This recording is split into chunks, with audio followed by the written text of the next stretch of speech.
You were looking when everybody else had given up, but I got a little problem with you staging your own memorial at the same time as the grandparents' memorial. Why?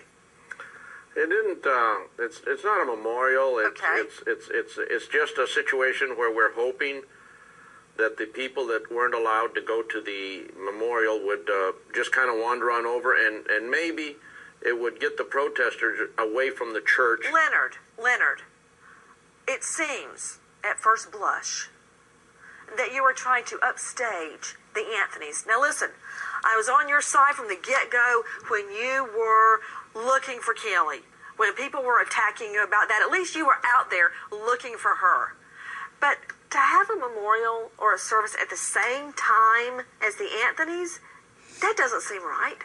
Well, I know, and the thing about it is, what we're hoping is that it'll bleed off the protesters, the guys that want to cause problems, by telling them, look, don't go over there, you're just going to get arrested. If you really, really want to grieve, come on over here. I don't think the protesters are there to grieve, Leonard. No, they're not. I know they're not. No, they're not. Everybody, we've got to go to break. We'll pick it back up with Padilla when we get back, just to show up to Leonard Padilla, bounty hunter who helped look for CAYLEE. Did you ever think at any point that the top mom would try to go to the funeral, to the memorial? Let me say something about the cremation. 2 weeks ago, a young lady that does research for me in the area was told by a solid source out of the Anthony camp that the body had been removed and cremated. That was 2 weeks ago. I didn't say anything about it at the time because I didn't know and I couldn't verify it. But as far as going to the memorial, I didn't think that Casey would go to the memorial or show any emotion regarding the memorial. I don't think she'll even watch it on television at the jail. Why? She's just a very stoic type person. She's just not going to let it interfere with her life. She's going to sit there and do what she does every other day while she's in jail. And she never showed any emotion for the 10 days that she was out on bail.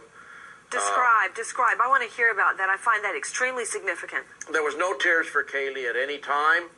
There was no breaking down and my daughter's missing, somebody took my daughter. There was never any emotion in that direction.